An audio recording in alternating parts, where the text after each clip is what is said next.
Welcome you for the economic resources. Now we'll start with the ISLM model. Before we have seen in the simple Keynesian model, Y was the only variable, but in ISLM we have Y and R. So R comes from the money market and Y comes from the goods market. So IS curve is basically the combinations of interest rates and the level of income for which the good market clears, and LM is where the money market clears. So with the very basic equilibrium equation, aggregate demand has to be equals to the output. So here this is the old equation as in the last previous videos. The only difference is in the investment function. So not just the autonomous investment, but on the real rate of interest the investment function depends upon.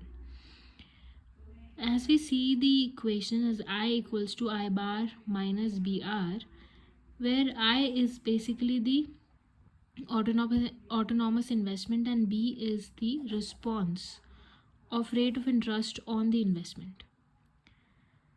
Is basically it depicts the response of investment when the rate of interest changes.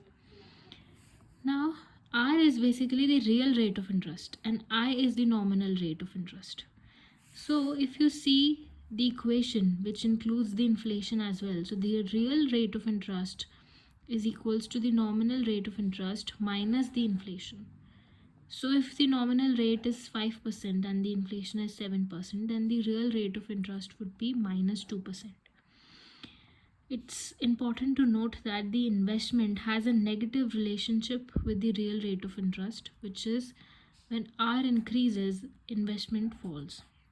And if R falls, investment increases. It's a negative relationship. Now, higher is B, higher is the effect of R on I. Lower is B, lower is the effect of R on I. That means if B is high, then the effect of R on I will be higher.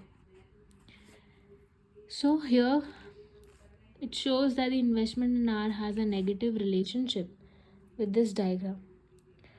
Now if we'll have to talk about the IS curve, it has an equation as this, and how to derive it we'll understand shortly.